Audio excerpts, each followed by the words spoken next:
وقت آن رسیده که از شعارها بگذریم، آستینا رو بذاریم بالا و کارمون رو شروع بکنیم. سپاس.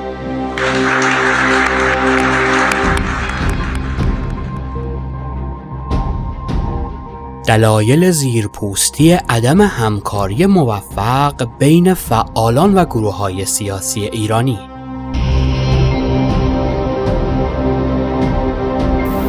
سلام، من این ویدیو رو میگیرم از طرف خودم و علی کریمی.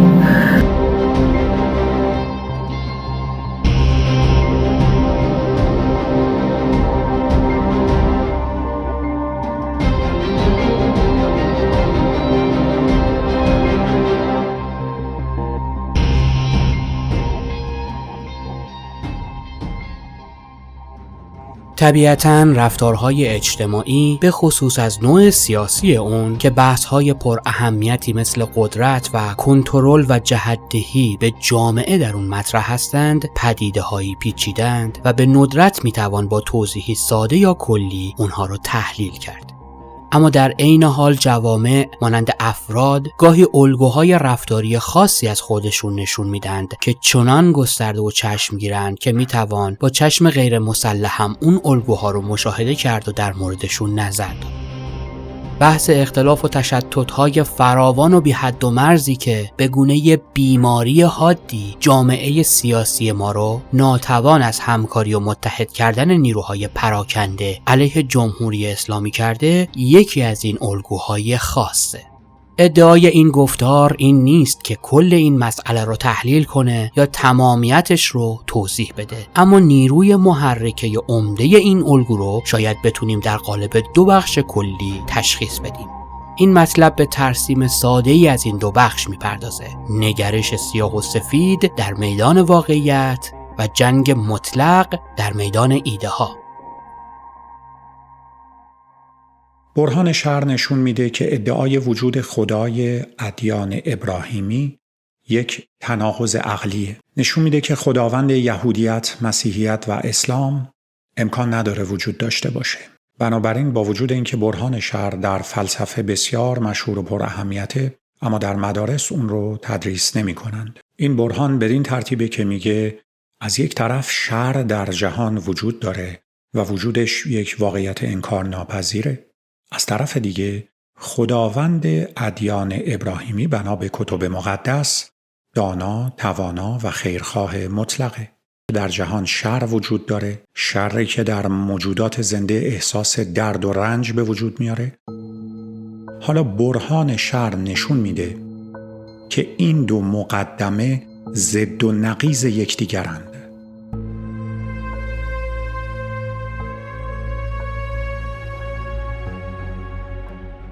فرهنگ ایرانی سابقه طولانی در ادراک و تجسم واقعیت از دریچه دوگانه گرایی داره. دریچه‌ای که مفاهیم رو به صورت سیاه و سفید، درست یا غلط، خوب یا بد قالب بندی میکنه. این طرز تفکر عمیقاً در تاریخ و مذهب و فرهنگ ما ریشه دوونده. همه ما با تقسیم بندی اساسی جهان به خیر و شر، اهورا و اهریمن در دین پیامبر ایرانی زرتشت آشناییم.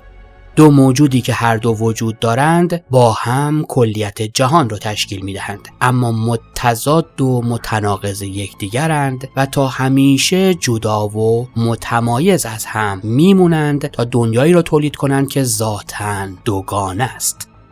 بعدها هم بر شالوده همین ثنویت بود که در قرن سوم میلادی یک پیامبر ایرانی دیگر، مانی، دومین دین بزرگ ایرانی را پایه‌گذاری کرد. دینی که دوگانه بینی‌های زرتشت رو به حد و شدتی تازه و بسیار اساسی تر رسوند و آن مفهوم را سنگ مرکز کل بنای تفکر و فلسفه‌اش قرار داد.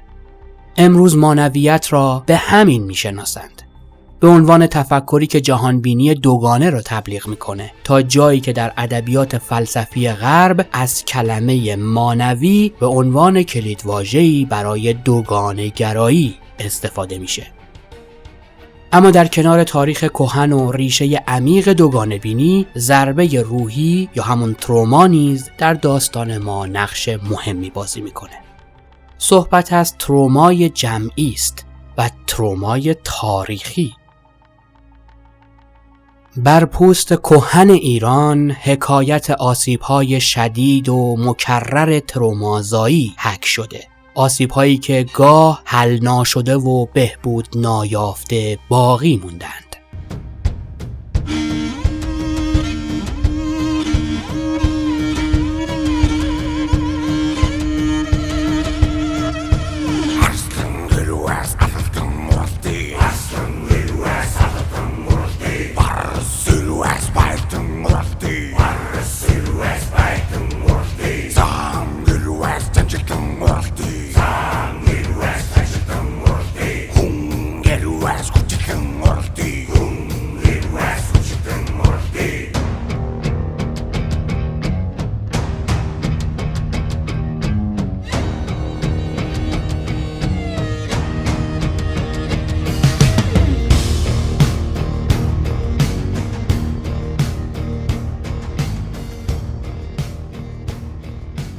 از تهاجمات مخرب مغول‌ها و رومیان تا تأثیرات عمیق حمله و تسخیر کشور توسط اعراب اسلامی.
این شوک‌های تاریخی زخم‌های عمیقی بر روان جمعی ما بر جای گذاشته و از زخم مهمتر هسته‌های آسیبزای حل نشده‌ای که تا امروز در فضای ذهن اجتماعی و سیاسی ما به ویرانگری مشغولند و جامعه رو به عنوان یک سیستم در بزنگاه‌های مهم و حساس، مثلا چرخش‌های سیاسی، به یک سیستم اجتماعی شدیداً ناکارآمد تبدیل می‌کنه که نهایتاً به گرفتن تصمیم‌های مخرب به حال خودمان و راه افتادن به دنبال رهبران و زیستن در تحت حکومت‌هایی می‌انجامه که نه سودای نفع رسونی به ما رو دارند و نه توان و سلامت ذهنی لازمه اون رو. شاید همه ما این ایده رو شنیده باشیم که به خصوص حمله شدیداً مخرب و خشونت‌آمیز اعراب اسلام به کشور ما رویدادی ترومازا در مقیاس بسیار وسیع بوده، اما بیشک در مورد شکل و مکانیزم‌های تأثیر این نوع آسیب‌ها بر جامعه چیز زیادی نشنیدیم. در واقع چشم بسیاری از ایرانیان دارد آرام آرام به این واقعیت باز می شود که آنچه با تهاجم اعراب اسلامی رخ داده در واقع به زبان علم امروز یک نسل کشی از جمله فرهنگی محسوب میشه. تغییر اجباری و بسیار خشونت‌آمیز جمعیت و فرهنگ بومی ایران، نابود کردن عامدانه آداب مذهبی و سنتی ما، ادبیات ما، کتاب‌های ما، حتی خط و نوشتار ما و عادت‌های بومی و فرهنگی ما و در واقع هویت ما. این یک رخداد کوچیک نیست و هرگز نبوده. یک زخم سطحی نیست. این نوع لطمات، ترومای تاریخی به خودی خود از بین نمیره و تأثیراتش با گذشت زمان برطرف نمیشه. هسته ضربه روحی تروما در اعماق روان جمعی و در بطن فرهنگ و خاطره ناخودآگاه یک جامعه بر جا میمونه و به تأثیرگذاری طی نسل‌های متعدد ادامه میده. اما ما هنوز این مسئله رو کاملا متوجه نشدیم. ولی چه این رو بفهمیم چه نفهمیم، خشونت گسترده و هضم فرهنگی که تهاجم اعراب اسلام بر ما تحمیل کرد منجر به آسیبی جمعی شده که در طول قرنها زنده و طنین انداز مونده و در روان جمعی ما حضور مشخص داره. از هر روانشناسی سوال کنید به شما میگه که تروما علاوه بر انواع تاثیرات دیگه اغلب میتونه منجر به تمایل به سلب اندیشی در افراد قربانی بشه. تفکر دوگماتیسم اغلب به عنوان یک مکانیزم ذهنی برای مقابله با تأثیرات دردناک تروما مورد استفاده قرار میگیره. هم افراد و هم جوامع ممکنه تفکر سیاه و سفید و دوگماتیسم رو به عنوان راهی برای ایجاد احساس معنی و نظم در دنیای اطرافشان مورد استفاده قرار بدند. تخیل کردن تصویری قابل پیشبینی از دنیایی که در واقعیت پر از هرج و مرج و سرشار از خاطرات دردناک ترس، اضطراب و عدم امنیت. حالا کافیه که این الگوی تفکری حاصل از ترومای تاریخی، یعنی گرایش به تفکر سلب و سخت رو با گرایش عمیق تاریخی و فرهنگی ما به تقابل‌های دوتایی ترکیب کنید تا به سرعت متوجه بشید که تقریباً غیر ممکنه به نتیجه‌ای برسیم غیر از همین کیفیت ذهنی همه یا هیچ که در فرهنگ سیاسی جامعه ما مشاهده میشه. 2. جنگ مطلق. یکی از نتایج مهم ذهنیت همه یا هیچ اینه که باعث میشه اختلاف نظرها در خوانش سیاسی به طور اتوماتیک به یک مبارزه کامل یا جنگ مطلق تبدیل بشه. یعنی وضعیتی که در اون تنها نتیجه نهایی قابل تصور در یک مقابله سیاسی پیروزی مطلق یک طرف و شکست کامل طرف دیگه است. این حتی فرایند پیچیده‌ای هم نیست. نکته محوری این پیش فرض ساده گیریم ناخودآگاه است که در هر اختلاف مهمی یک طرف درست میگوید و طرف دیگر نادرست. نکته اساسی اینه که چون این پیش فرضی انسان رو ترغیب به همکاری یا سازش با طرف مقابل نمی‌کنه، بلکه موضعی یک دست، صلب و سخت رو تشویق میکنه و به شکلی خودکار در هر قدمی از تقابل تضادها رو تحکیم و تشدید میکنه. تصور و ادراک هر اختلاف نظر به عنوان نبردی پرمخاطره برای دفاع و برقراری حقیقت، همزیستی با نظرات متفاوت رو به وضعیتی شدیداً چالش برانگیز و عملاً غیر ممکن تبدیل میکنه. این نوع تصور منجر به شکاف‌های وسیع اجتماعی میشه و حل مسالمت‌آمیز اختلاف رو عملاً غیر ممکن میکنه. و اتفاقاً این واقعیت که تازه ترین ترومای جمعی ما، یعنی انقلاب 1357 و تسلط حکومت اسلامی بر کشور، موجب افزایش شدید احساس عدم اعتماد به یکدیگر، گسترش سلبیت سیاسی و کمابیش غیر ممکن شدن همکاری بین گروه‌های سیاسی شده و خود شاهد دیگری بر نقش ضربات روحی تاریخی در آشفتگی اجتماعی ماست.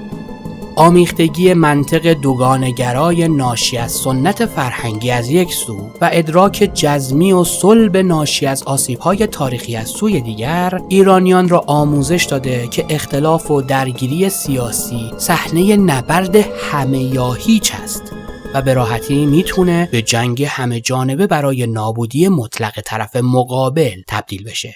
این فرایندی نیست که به گفتمانی متعادل، بحث‌های سازنده یا به فرایند دموکراتیک منجر بشه. به جای جستجوی زمینه‌های مشترک و توصیه یا حتی پذیرش، راه‌حل‌های برد از طریق همزیستی دیدگاه‌های متفاوت، منازعات معمولاً به عنوان معادلاتی با حاصل جمع صفر تجربه میشن. یک طرف همه چیز رو میبازد و طرف دیگه همه چیز رو میبره و طبیعتاً در این نوع بازی‌ها تنها نتیجه قابل قبول پیروزی کامل طرف خودی و شکست کامل طرف دیگه است. نهادینه بودن این الگو پیامدهای قابل توجهی برای گفتمان سیاسی و اجتماعی در ایران داشته که دیده ایم.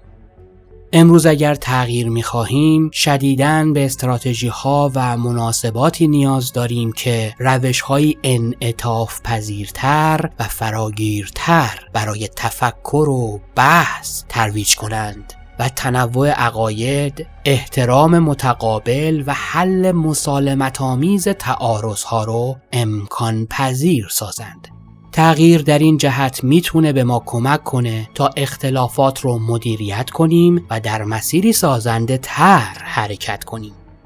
اما مسئله واقعی شاید این باشد که گرچه چون این هدفی به نظر ساده و نزدیک میرسه، اما در عمل فاصله سخت و دردناک بین ما و این اهداف اساسی نشسته است. به قلم دکتر صادق رحیمی، متخصص رواندرمانی، روانکاوی و روانپزشکی فرهنگی.